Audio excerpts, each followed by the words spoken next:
Shadow the Hedgehog is my all-time favorite Sonic character, and I know I'm not alone in that sentiment. From the very beginning, I knew he was going to be my favorite. From his design, from his backstory, to his voice, he was very cool, and still is cool to this day.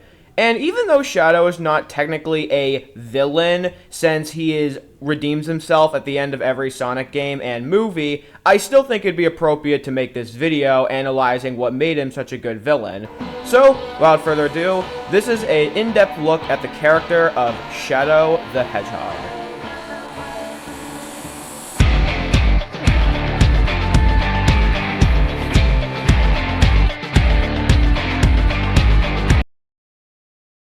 Before we get started, a couple of ground rules.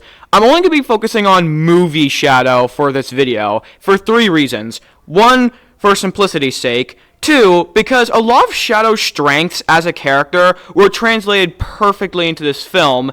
And 3, because the way Shadow is written in some of the games is, Worthless.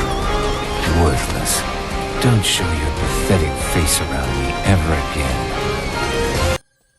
He's so cringe! In order to understand Shadow's reasoning for his villainy, we need to take a look into his backstory. Gerald Robotnik, the grandfather of Eggman, created Shadow aboard the Space Colony Ark. There, Shadow formed an unbreakable bond with Gerald's granddaughter, Maria. The two became best friends, with them wanting nothing more than a happy life on Earth. But it all came apart one day, when Gunn sent some soldiers out to retrieve Shadow. Not only was Gerald arrested, even though he hadn't committed any crimes, but when Maria attempted to shoot Shadow out into space in a pod, she was shot right in front of him. He was then retrieved by Gunn, where he stayed in prison for 50 years and got consumed by his thoughts of revenge, wanting nothing more than to wipe out all humans to avenge his best friend, Maria. Shadow's backstory is the very definition of raw. It's tragic, it's emotional, and most of all, it's mature. And it gives Shadow a lot of depth as a character. One thing I love about Shadow is that he's not just some edgelord who doesn't care about anybody. This game stinks! He genuinely does love people. He just has a hard time displaying his emotions because he's a very introverted character who has a lot of pain. This is one thing that separates Shadow from Toffee. Toffee didn't really have a tragic backstory per se, and his goal wasn't about revenge. But Shadow's is. Shadow's story is far more personal, telling a story about avenging the death of somebody who was wrongfully killed. And can you really blame Shadow? From a very young age, his best friend, who he loved like a sister, was ripped away from him.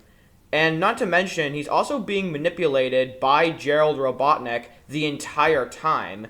You can't really blame Shadow for going along with Gerald's plan to wipe out all the humans.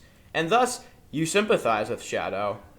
The other thing that made Shadow such a good villain was that he was intimidating. He was genuinely a very menacing and powerful threat. Just looking at Sonic 3, the first scene in the movie is him breaking out of a highly secure prison and soloing all of the guards. And then later, he absolutely clocks Team Sonic. Shadow was genuinely very intimidating.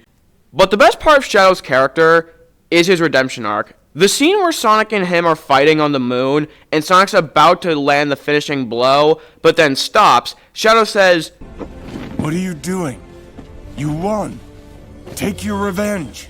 Sonic responds with, There are no winners with revenge. You can see in Shadow's face that Sonic's words really got to him, and it leads to this amazing scene that is so cathartic for the audience, where Sonic and Shadow dab each other up and go full-on attacking the gun robots.